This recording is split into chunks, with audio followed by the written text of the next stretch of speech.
Digital breaking पर बड़ी खबर। भारत में आज एआई इम्पैक्ट समिट। नई दिल्ली में शामिल होंगे दुनिया भर से कई राष्ट्रपति, कई देशों के प्रधानमंत्री और सीईओ भी होंगे शामिल। एआई गवर्नेंस को लेकर भी चर्चा होगी। समिट की थीम लोग, पृथ्वी और प्रगति पर आधारित की बात की जा रही है। एक बहुत बड़ा मार्का मारना जिसे मोदी हुकूमत की जानिब से क्लेम किया जा रहा है, लेकिन इसमें हमने बड़े अभाव देखे। ये हम लोग, मैं अब लफ्ज बोलने लगा था कि चे हैं हम लोग, क्या हम लोगों ने इन बातों को संजीदा नहीं? जगत का एक बड़ा इवेंट है जिसको लेकर भारत में बड़ी तैयारी की गई है। इस इवेंट में दुनिया भर से लोग शामिल हो रहे हैं जिनकी संख्या 2 लाख के करीब है। इसमें 7 देशों के राष्ट्रपति, 2 देशों के उपराष्ट्रपति और 9 देशों के प्रधानमंत्री और दुनिया भर की बड़ी जो टेक कंपनियां हैं उनके 40 से ज्यादा सीईओ और उनके मालिक शामिल होंगे। आज से 16 फरवरी से यानी कि आज से ही शुरू होने वाला ये समिट 20 फरवरी तक चलेगा। बड़ी अहम डेवलपमेंट्स हैं, खबरें हैं, वो पूरी दुनिया में एक नई तारीख रकम हो रही। रियासतें जो होती हैं ना, वो मफाद अपने देखती हैं। हमारी रियासत मफाद भी देखती है और कुछ ऑनर बाउंड भी है। हमारे यहाँ ये honour is a very important thing. Indian establishment के अंदर honour is not an issue, it's establishment vested interest. India का बहुत बड़ा स्टेक। जो बात हम करने जा रहे हैं वो आपको आज के समय का सही मायने में एहसास कराने वाली है। समय मैं इसलिए बोल रहा हूं कि भारत आने वाले कुछ दिनों में 16 तारीख से लेकर 20 तारीख फरवरी के बीच में एक ऐसी समिट को होस्ट करने जा रहा है जिसका पोटेंशियल केवल इस बात से लगा लीजिए कि उस मीटिंग में आने वाले लोगों की अगर नेटवर्थ जोड़ दी जाए तो शायद वो अमेरिका की टोटल जीडीपी से ऊपर ऐसे लोग हैं जो शायद लिख भी नहीं सकते इंस्ट्रक्शंस, तो उनके लिए वो जो वॉइस कमांड वाला फीचर है वो उसके थ्रू बात करते हैं चैट जीपीटी से। सो हमारी लीगल फील्ड में ये किस तरह से इस्तेमाल हो रही है। सो वेस्ट में इसका यूज़ जो है वो काफ़ी एक्सटेंसिव है।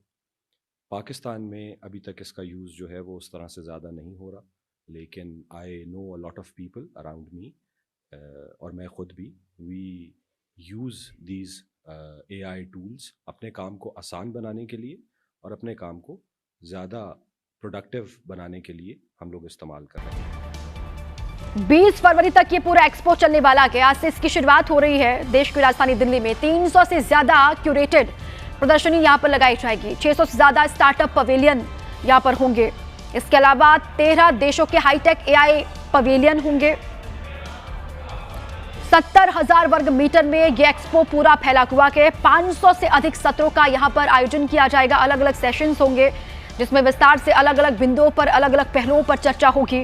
कौन कौन शामिल हो रहा है इस एक्सपो में आपको बता रहे हैं। लूला दा सिल्वा राष्ट्रपति ब्राजील के, फ्रांस के राष्ट्रपति पहुंच रहे हैं, यूएई के राष्ट्रपति भी यहां पर होंगे और एस्टोनिया के राष्ट्रपति भी यहां पर पहुंचेंगे। 20 फरवरी को भारत मंडपम दिल्ली में होस्ट कर रहे हैं। यह पहली बार ऐसा समिट, इन समिटों की श्रृंखला शुरू हुई थी ब्लेचली पार्क यूके में 2023 में, इसके बाद 2024 में कोरिया में हुई और पिछले साल भारत और फ्रांस से मिलकर के पेरिस में समिट का आयोजन किया था। जी, पहली बार ये समिट एक डेवलपिंग कंट्री में, country of the global south में आ रही। तो इस तरह से एक जो ग्लोबल नॉर्थ की नैरेटिव है उसको हटा करके जो हमारे जो डेवलपिंग देश हैं उनकी क्या प्राथमिकता है, उनको आर्टिफिशियल इंटेलिजेंस कैसे प्रभावित करता है, उनको क्या चीज़ों की जरूरत होती है, उनकी समस्याओं को निदान करने के लिए एआई क्या कुछ कर सकता है, एआई कैसे बायस फ्री हो सकता है, वो एक बहुत बड़ा नैरेटिव होगा। जी, इसके अलावा भारत एक टैलेंट प्रधान देश है। पूरा विश्व जानता है कि भारत में डिजिटल इंडिया की क्रांति से देश में क्या हुआ। हमारे देश की आईटी कंपनियां पूरे विश्व में आईटी सेवाओं को प्रदान करती हैं। हमारे देश के जो इंजीनियर्स हैं, जो आईटी इंजीनियर्स हैं, पूरे देश की सभी बड़ी बड़ी कंपनियों में कार्य करते हैं। कुछ तो उसको लीड सीईओ भी बने हुए हैं। तो हमारी जो ताकत है, हमारी जो एआई के क्षेत्र में स्ट्रेंथ है, उसको हम पूरे विश्व के सामने दिखाने में सक्षम हो पाएंगे कि भारत में एआई के एप्लीकेशंस, एआई के मॉडल्स बनाने की क्षमता है और पूरे देशों में जो एआई के यूज केसेस को लगाने की जरूरत होगी वो देने में भारत अग्रणी देशों में खड़ा होगा। तो हमारी ये ट्विन ऑब्जेक्टिव है कि कैसे हम डेमोक्रेटाइजिंग एआई, कैसे पूरे विश्व में एआई का डिफ्यूजन सुनिश्चित करें कैसे करें और कैसे भारत को एक एआई के क्षेत्र में अग्रणी देश के रूप में दिखाने में सफल और खतरे हैं, लेकिन जो इसमें लीडर बनेगा वो दुनिया पर राज करेगा। क्या है ये आर्टिफिशियल इंटेलिजेंस जिसका इंपैक्ट जांचने के लिए भारत ने दुनिया की अब तक की सबसे बड़ी इंपैक्ट समिट बुला ली है। एआई इंपैक्ट समिट होने जा रही है भारत में, और भारत के अंदर अब तक की बिगेस्ट एआई समिट को आयोजित कराते समय दुनिया के दिग्गज टेक सीईओज, मालिक लोग भारत में प्रेजेंट रहने वाले हैं।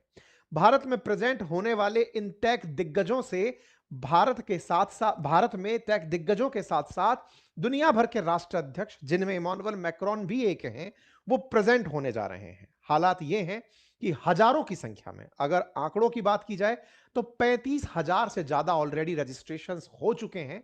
भारत में दिल्ली के अंदर होटल्स की बुकिंग की कीमत बहुत बढ़ चुकी है। होटल्स की पर नाइट की कीमत, कई 5 सितारा होटलों में जब इतने अमीर अमीर लोग रुकने आ रहे हैं तो 10-10 लाख रुपए पर डे से ऊपर चली डेमोक्रेटाइजेशन गई। से फायदा क्या है और डेमोक्रेटाइजेशन को कैसे समझे आम लोगों के लिए, कैसे आप देखिए, डेमोक्रेटाइजेशन का फायदा ये है कि जैसे अभी जो एआई है, यह चुनिंदा कंपनीज, मुश्किल से 5 या 6 कंपनीज है जो पूरी कंट्रोल करती है। मुश्किल से 2 या 3 देश हैं जिनके पास पूरे एआई की ताकत जी। तो बाकी विश्व जो है, जो ग्लोबल साउथ है, जो डेवलपिंग वर्ल्ड है, वो एआई का यूजर बना हुआ है। और जब ऐसा होता है तो बहुत सारी भाषाएं ऐसी हैं जिनके डेटा सेट्स भी नहीं होते हैं, जिनके कल्चरल कॉन्टेक्स्ट भी नहीं होते हैं। तो एआई उतना ही अच्छा होता है जिस तरह के डेटा सेट पर ट्रेंड हो। तो अगर जो डेटा सेट जिस पे उस पे एआई की ट्रेनिंग कर रहे हैं वो इंक्लूसिव नहीं है, उसमें अगर कोई छोटी भाषाएं नहीं शामिल है, उसमें अफ्रीका देश की भाषाएं नहीं शामिल है, उसमें कुछ भारतीय भाषाएं नहीं शामिल है, या हमारे कल्चरल कॉन्टेक्स्ट नहीं शामिल है, तो एआई गलत जवाब देगा। एआई उस देश के लोगों के लिए सही वे में नहीं कार्य कर पाएगा। और इसमें सॉवरेंटी की बात की जाती है कि हर देश चाहता है कि हमारे देश के, अपने देश के लोग जो भी टेक्नोलॉजी का प्रयोग करें वह उस अपने देश के डेटा सेट्स के माध्यम से उनकी नैतिक भाषाओं में बना हुआ हो। तो इस चीज को सुनिश्चित करने के लिए हमको डेमोक्रेटाइजिंग एआई, मतलब कि हर देश को एआई का एक्सेस उपलब्ध कराना, जैसे कंप्यूट होता है, जीपीयूज होते हैं, वो मिल पाना, डेटा सेट्स को इंक्लूसिव बना पाना, और जो मॉडल्स और एप्लीकेशंस है वो हर देश के रिक्वायरमेंट के हिसाब से बना पाना। वनस्पति की डेवलप्ड वर्ल्ड में जो बना हुआ है इसको आप ले लीजिए और यूज कर लीजिए। इंस्टेड ऑफ, मतलब बजाय इसके कि हम सबको यूजर बनाए, हम सबको एक स्टेक होल्डर बना रहे हैं कि अपनी आवश्यकताओं के हिसाब से एआई के यूज केसेस और एप्लीकेशन बना पाए। एआई समिट 2026 जो दिल्ली में आयोजित होने जा रहा है, इसमें 20 से ज़्यादा देश इसमें हिस्सा ले रहे हैं, और विश्व की बड़ी बड़ी हस्तियां, माइक्रोसॉफ्ट जैसी कंपनियां जो भारत में आ रही है वो एआई समिट में भाग लेगी। और इनकी सबकी इकोनॉमी ग्रोथ मिला दी जाए तो अमेरिका को भी पीछे छोड़ देती है। और इतना बड़ा समिट होने जा रहा है जिसे देखकर पाकिस्तान तो बहुत हैरान है, और पाकिस्तान तो अपने देशवासियों को यही कोस रहा है कि देश के लीडरों को कि यह जो कुछ ही नहीं कर पा रहा है। और भारत देखो आए दिन नई से नई तरक्की किए जा रहा है, और जो अब एआई इम्पैक्ट है जो विश्व का चौथा है जिसमें भारत को इसमें काम करने में तरक्की मिलेगी। और भारत में जो कुछ नहीं जानता है वो भी इसके जरिए सब कुछ सीख जाएगा और जो करने लगेगा। और ये 16 से 20 फरवरी तक चलने वाली है। और इसमें दिल्ली में बड़े बड़े होटल जो हज़ारों में बुकिंग कमरे होते थे वो लाखों में हो रहे हैं, और भारत में इतना पैसा आएगा कि सब दुनिया हैरान है। ये देखकर तो पाकिस्तान वालों को बहुत जलन हो रही है, वो अपने देश के लीडरों को कोस रहे हैं कि एक भारत है जो देखो बहुत कुछ कर रहा है, और एक मोदी है जो मोदी की बराबरी कोई दुनिया नहीं कर पाती, और ना ऐसा कोई लीडर है जो कर पाएगा। इस पर आपकी क्या राय है? अपनी राय कमेंट बॉक्स में ज़रूर दें, और चैनल को सब्सक्राइब करना ना भूलें। चैनल को सब्सक्राइब करें।